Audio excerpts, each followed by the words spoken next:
Ça y est, c'est officiel. Alors que la première visite en France du roi Charles III et de sa femme, la reine Camilla, avait été reportée en raison du contexte social, le couple royal a finalement annoncé que leur voyage se tiendrait du 20 au 22 septembre. Un court séjour, pendant lequel ils ne vont pas s'ennuyer. Il l'avait promis, il sera bien là. Un an après avoir succédé à sa mère Elisabeth II, le roi Charles III va faire son premier voyage officiel en France le 20 septembre prochain. Un voyage normalement prévu il y a quelques mois, mais le contexte social, en pleine lutte contre la réforme des retraites, avait poussé le souverain à reporter sa visite à la rentrée et a préféré passer quelques jours en Allemagne.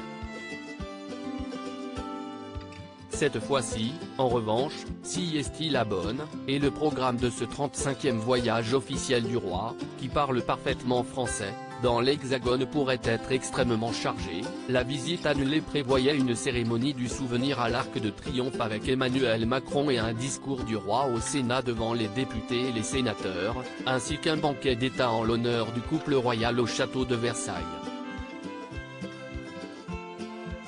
Charles III, qui a fêté ses 74 ans en fin d'année dernière, devait aussi se rendre à Bordeaux, pour une étape très centrée sur l'environnement, sa passion depuis plus de 50 ans. Si l'on ne sait pas encore si tout sera respecté comme c'était prévu, le programme ne devrait pas tant changer et le roi ne devrait pas se reposer à son arrivée à Paris, en pleine Coupe du monde de rugby. À ses côtés, sa femme Camilla fera quant à elle sa 9e apparition officielle en France. Et tous les deux semblent ravis de ce petit voyage. Cette visite célébrera l'histoire, les valeurs et la culture commune du Royaume-Uni et de la France, ont-ils notamment déclaré dans un communiqué. Le palais de l'Élysée a également salué leur venue. Cette visite est un honneur fait à la France, pendant que notre pays accueillera également la Coupe du monde de rugby.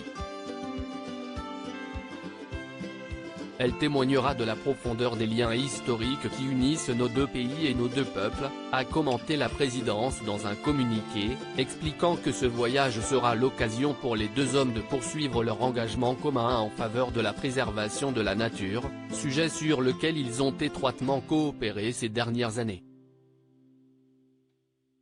Il faut dire qu'Emmanuel Macron et Charles III se connaissent plutôt bien puisqu'ils se sont rencontrés à plusieurs reprises ces dernières années dans des missions officielles, alors que le souverain n'était que prince de Galles et remplaçait sa mère Elisabeth II. Depuis le décès de cette dernière, ils se sont retrouvés 2 fois, aux obsèques de celle-ci, où Emmanuel Macron s'était rendu avec Brigitte Macron, et au couronnement, le 6 mai dernier.